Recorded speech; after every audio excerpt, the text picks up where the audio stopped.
kita nak faham dulu apa yang Nabi baca ketika Nabi memulakan majlis. Saya ada buat sekilas, cuma sebelum start nak ambil iktibar daripada apa yang Nabi ulang-ulang baca ni, maybe nak buka sikitlah ruang untuk bagi komen lah daripada pemerhatian saya lah, ataupun daripada pengalaman yang dilalui lah. Sebab selalunya bila kita memulakan majlis, kan kita akan baca doa, kita akan baca Al-Fatihah. Tapi majlis tu terkandungnya maksiat kan kita buat. Dan kadang-kadang saya terfikirlah, saya relatekan dengan perkataan dalam surah Al-Baqarah tu yang Allah cerita tentang orang Yahudi yang dia main-mainkan Nabi Musa lah ketika ada kes pembunuhan kan, Al-Baqarah kan, lembu tu.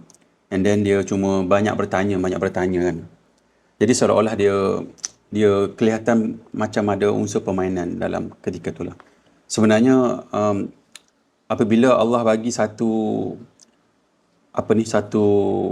kaedah untuk selesaikan satu benda ataupun dalam konteks ta'abudi ataupun mentaati perintah Allah ni, ada perangai kita yang kita ambil sebagai macam syarat je, tapi dalam niat sebenar tak pun nak benda tu. Kan contoh lagi yang cerita tentang kaum Yahudi yang Allah kata jangan berniaga ataupun jangan ambil hasil tangkapan pada hari Sabtu. Tapi orang Yahudi buat taktik, dia buat something dan ikan banyaklah dapat hari Sabtu, dan technically dia tak buat apa-apa hari Sabtu, dia ambil ikan tu hari Ahad. Tapi asalnya dalam pada niat mereka sebenarnya mereka nak ambil hasil daripada hari Sabtu tu atas apa yang Allah larang. Sama juga dalam konteks kita, nak kembali kepada apa yang kita baca tadi, kita nak ambil iktibar daripada apa yang kita buat lah, daripada apa yang kita baca.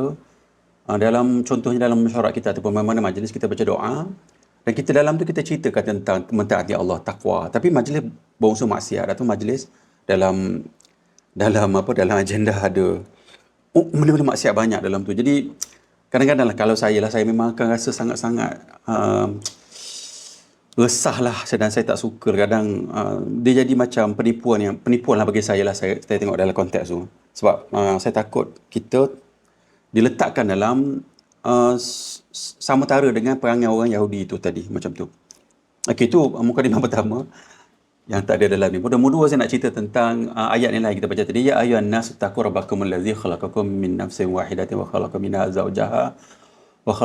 zawjaha wa batha minhuma rijalan katsiran wa nisaa wattaqullaha allazi tasaaluna bihi wal arham innallaha kana 'alaikum raqiba. Dalam ayat ni tadi kita dah baca kan, satu pertamanya Allah cerita tentang Allah panggil ya ayyuhan nas kan, ya ayyuhan nas taqu rabbakumul ladzi kan. Allah kata tentang manusia. Dalam tengok ni saya ambil summary dia. Satu penyatuan manusia, sebab suruhan ni adalah untuk semua manusia. Kalau tengok sini kan, tidak ada ruang untuk kita bersikap sombong lah atau berpecah. Cuma memang Allah takdirkan kita ni akan berpecah lah, supaya kita cari benda yang paling benar. Dan Allah nak tengok siapa yang taat kepada Allah lah. Nombor dua, takwa. Takwa ni kena jaga. Kat mana kita pergi, bukan ada satu perasaan yang Allah tu perhati kita. Allah tu sedang tengok kita. So kena ada perasaan takwa. Masa kerja, masa minum air, masa duduk berseorangan lagi lah kan. Sebab tak ada orang melihat kan. Mungkin buat maksiat lah kan. Tengok YouTube, benda-benda maksiat macam tu. So takwa ni penting untuk kita lah. Nombor tiga, hubungan silaturahim. Kat sini ayat ni sebut tentang peliharalah hubungan keluargaan lah. Kita nak jaga hubungan silaturahim. Nombor empat, kedudukan Islam dalam wanita. Sebab ayat ni sebut tentang Hawa ni lah. Allah menciptakan pasangannya. Semua nak letak jugalah dalam konteks ni, kita jangan rasa ada ketidakseimbangan lah antara lelaki dan wanita. Seimbangnya, cuma ada sedikit je kelebihan lelaki ni sebab dia menjadi macam penjaga, ataupun satu perkataan Al-Quran tu Allah letak sikit je. Sebab dia kena tengok ahli keluarga dia lah macam tu. Tapi kalau ikut sama. So kedudukan wanita dan juga lelaki adalah sama di sisi Allah Ta'ala. Dan kita kena fahamlah konsep ni. Dan nature-nya begitulah. Keadaan fitrah Allah bagi tu begitu. Maksudnya wanita kena duduk dalam fitrah yang Allah bagi. Lelaki kena duduk dalam fitrah yang lelaki bagi. Contoh yang saya selalu sebut dalam keluarga saya lah.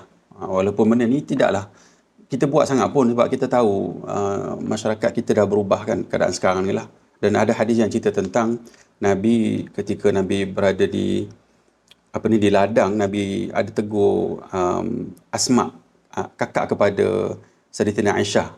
Dan ketika tu mereka sedang berada di di kebun kurma. Maknanya wanita pun bekerja lah sebab dekat kebun apa ni, Az-Zubair kan, Zubair suami kepada Asma masa tu.